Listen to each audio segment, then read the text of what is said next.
Hi, sir. What's your name, sorry? Mawson Laganan.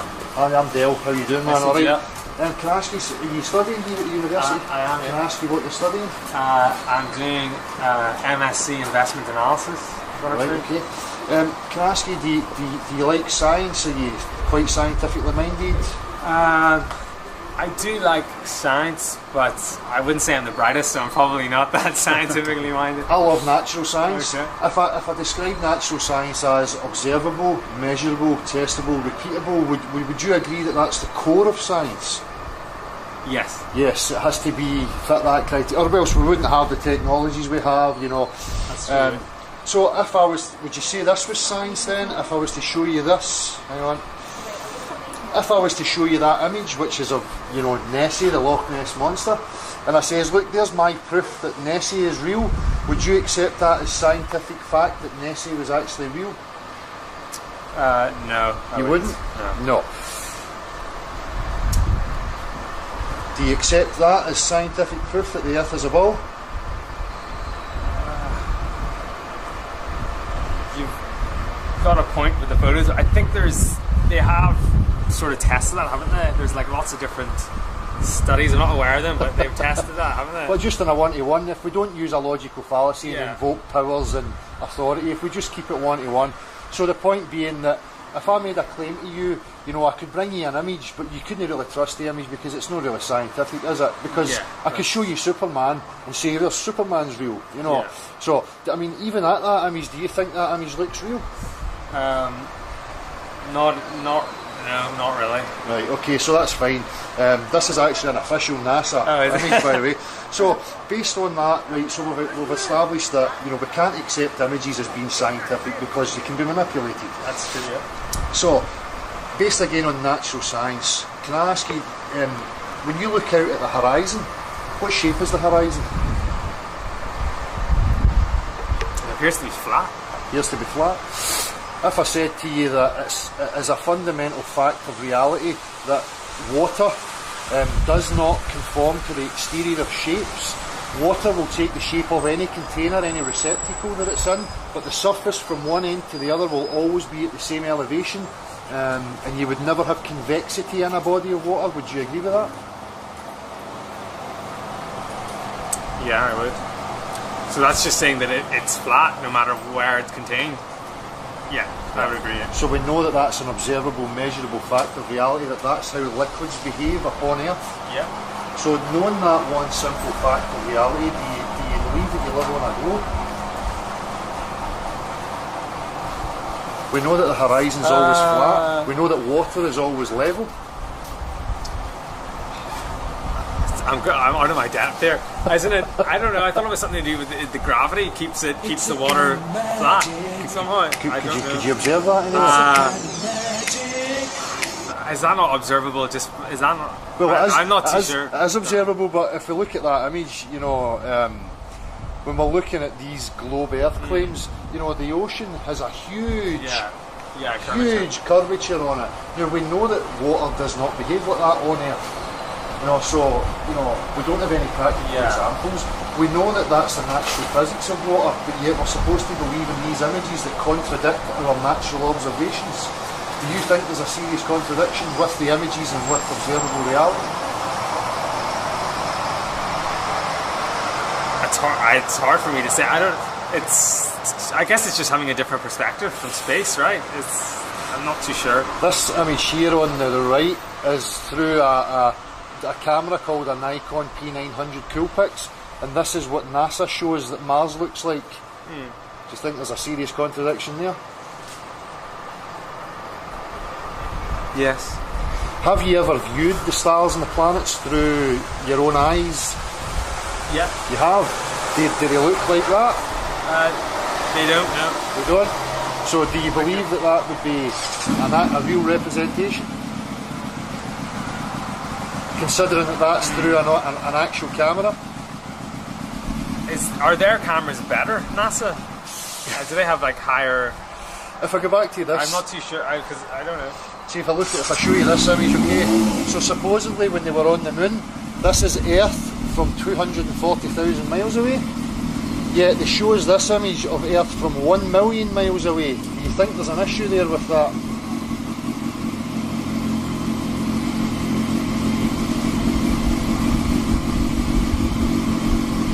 If you were standing on, yeah, definitely, yeah. Because why is it further away? yeah, it looks like our moon. Yeah. If the Earth was 4 times the size of the moon and we were standing on the moon, the Earth would be huge in our visual range. True, okay, yeah, cool. Is that NASA as well? Yeah. So here we have, this is called the Danyang Kunshan Grand Bridge, China. It's 102 miles long, and it has been built without any curvature taken into account of the Earth. Nothing that we construct is ever accounted for. We don't account for curvature on anything we construct. Over 102 miles, the curvature calculator tells us that we should be seeing, for the first mile we have 8 inches of curvature, and then every time after that it's squared. So, you know, the curvature calculator is 8 inches times the mile squared. So over, you know, you can see you have here, you would have 6,990 foot spherical drop from one point to the other if the Earth was a globe. Because if it's a globe, it must have measurable curvature. I see what you're but saying. we don't have any measurable curvature. So they just build that straight then? Of course. So based on the science, they should have had to make it curved. Okay, yeah. But the water, we know that the water is flat and level everywhere we go. There is no curvature. Okay.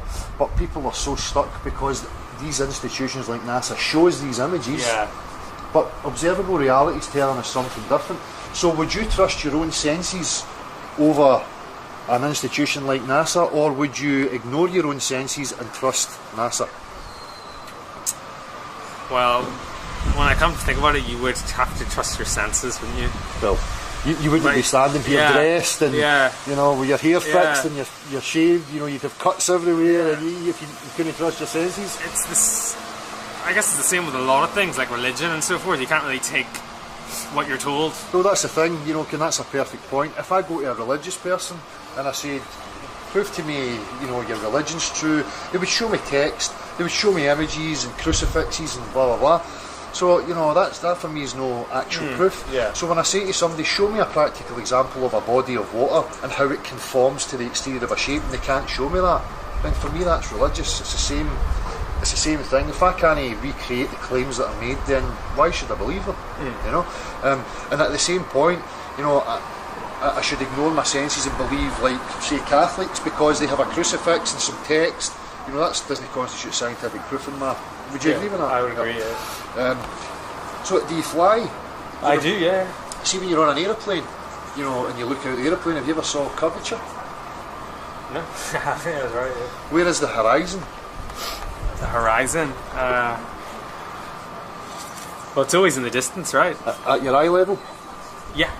So if we were standing on the sphere and we took off from the sphere and we started to come up, the horizon should be lowering Oh, yeah, away that's in every direction from us.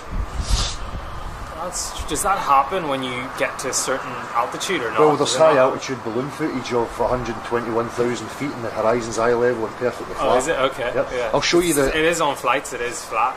Yep. So and that's the point. If you're on an aeroplane, say you're going from the UK here, where am I? Where is the UK? I've lost it.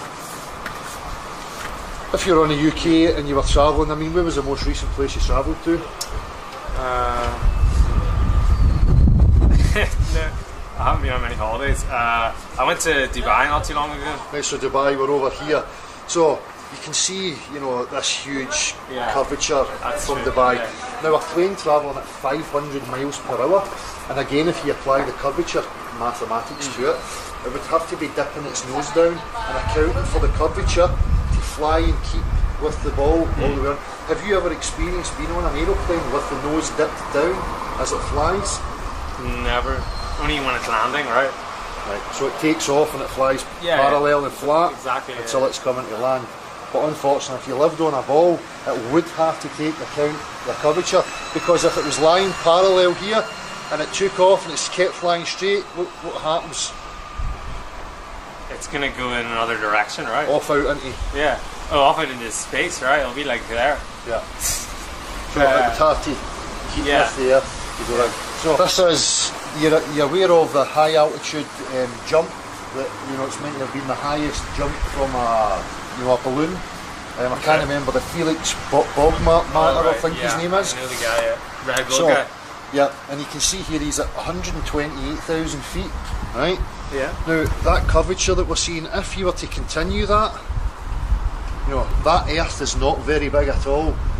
Based at 128,000 feet, I could travel on my motorbike, I could get round that Earth in a couple of hours, based on the size of it. You can see here it's more pronounced, the curvature. This is from inside without a fisheye lens. Before he goes outside, he's got fisheye lenses on his GoPro cameras. This is a wide eye lens, a wide angle lens that's in here, and the horizon's perfectly flat. So, are you aware of a GoPro lens? Not really. I know I've heard of them, but I don't know. GoPro lenses curve.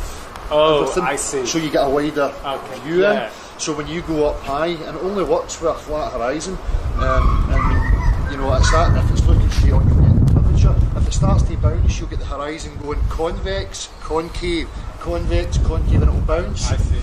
Yeah. But when you use a normal wide eye lens, the horizon's always flat and level.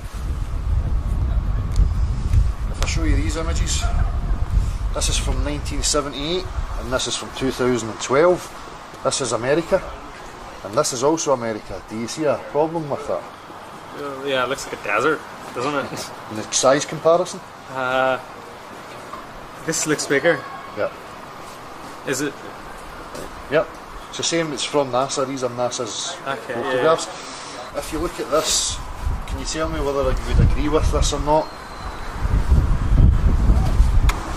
So you agree that the top two would be reality?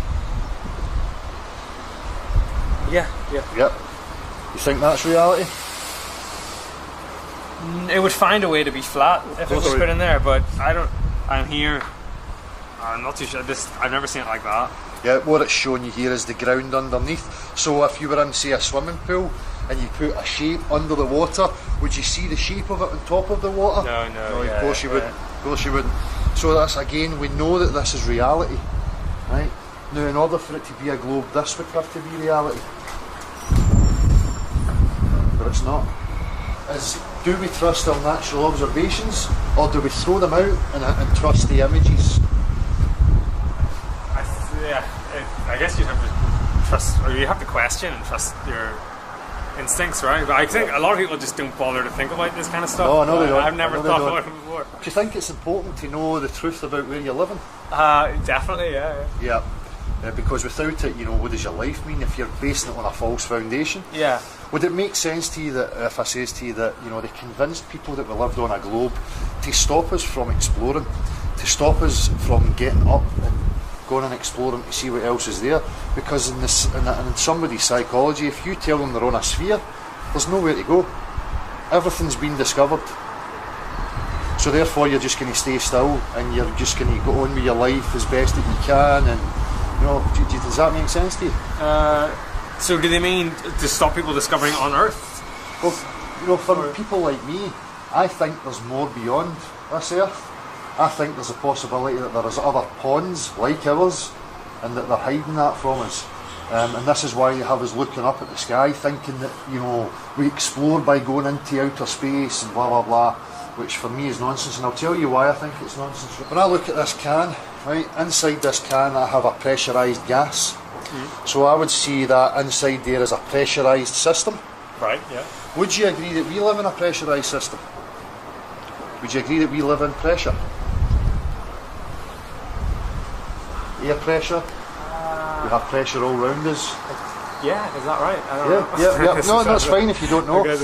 But the point being, the reason why I'm showing you this is to tell us that when they go into the vacuum of space, that space is a vacuum, and that we live in a positive pressure system, and there can be in the solid barrier, there is no solid barrier between the two.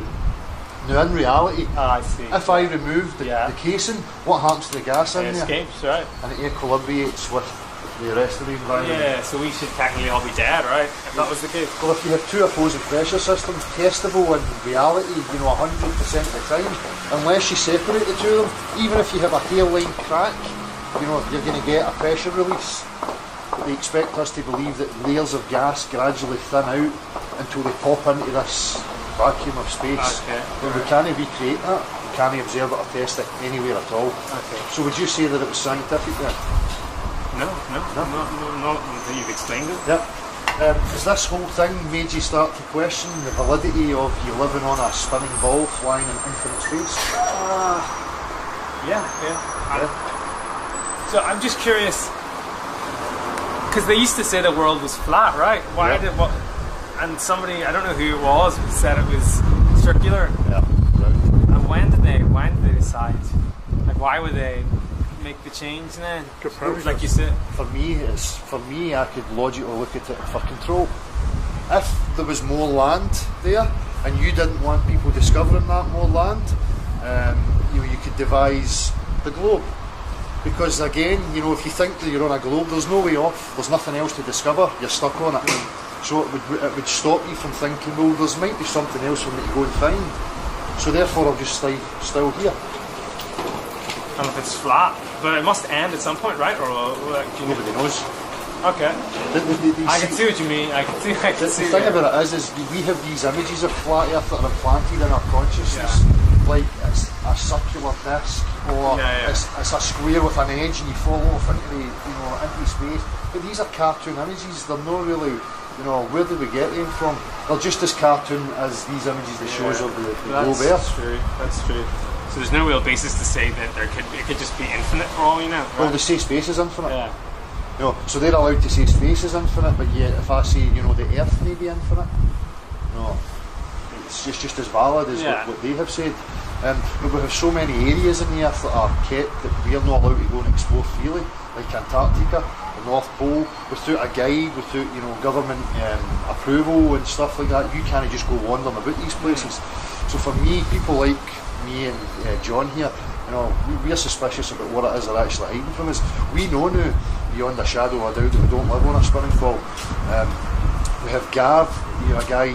I'm going to give you a card. If we go live on a Saturday night, we invite anybody to come and prove to us that the Earth is a globe. We have guys like Gav, who's an honours degree graduate from in maths and physics from Glasgow University. He knows that what they told him is nonsense. Okay. And you have so many people new coming forward and starting to question and really ask questions. And really that's all we're doing, we're asking questions. But since we started that, we've found that there's so many organisations on social media who are there to try and stop us from questioning it. We get so much opposition, we get so much, and it's not like logical discussion. There's never any scientific proofs. It's just name calling and ridicule, and which is obviously a logical fallacy. Yeah. It's no, science is objective. It doesn't need to be an argument. We don't argue about the natural world. We can only, observe it and measure it. So, do you think you would look into it after today? Yeah, I would definitely read about it and see what the situation is. Yeah. I've never thought about it before. Thank you. So is this used for, what's this used for? Is it are you doing a study or something? Well, I've been doing this for 2 years now. I started off just doing my vlogs talking about it, and then I adapted it into a live thing. So that a Saturday night, you open the platform up, anybody can come on. It doesn't matter, if you're whoever you are, if you're a scientist, a lecturer, whoever you think you are, they can come on and provide scientific proof that the Earth is actually a sphere. Now, in over a year of doing that, we've had absolutely nobody providing any proof that the Earth's a sphere. So, and as I say, common sense, our own observations, we know water's flat and level. The Earth is 70% covered in water, therefore it has to be a level plane. Yeah. So. Interesting, I don't know. If it was a globe, do you think there should be measurable curvature of the globe? You would expect it to be measurable in some way? Yeah, but I don't know. Is there something that I was listening to something about navigation? Like the way they calculated navigation was under the assumption the Earth was curved, and that allowed them to make the first maps or something. I don't know. Well, for me, we were already navigating on the level plane, and what they've done is they've superimposed, the level map onto a globe. So Yeah. they tell you that you can just do a circumnavigation east to west around the globe, but they never do it north to south. They never go a full way from the top, right round the bottom and back to the top again. It's always east to west. And it's very simple, and it's for this reason. If that's the Earth here, and that's the area of the Earth, then for me to go right around the Earth, I just go, and I end up back where I started. Yeah. Okay. But to go north to south, I would have a problem. Yeah. If I was just to go straight across, because if I keep going, I'm just going to go and I'm away from the Earth now. So in order to give you the illusion that it's a ball, you go round.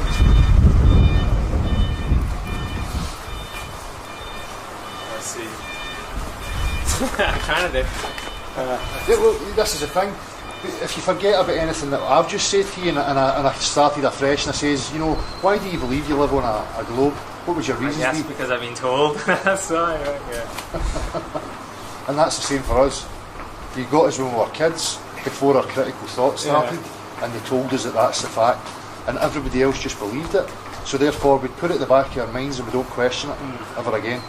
And then we'll just believe, whatever they're telling us. Until you get to a point like today, where somebody's actually making you question it, and you can see the absurdities right away, and the contradictions. So basically that was, that's all we could have hoped for, was to get an honest answer from you and hope that, you'll go and question it now. Well, definitely. So you got a YouTube channel? Yep. With is that it? Beyond Humanity, or is that the name of the channel? I'll watch some of your videos. That they serve you are opinionated views. Don't switch on my TV, 'cause all they do is lie.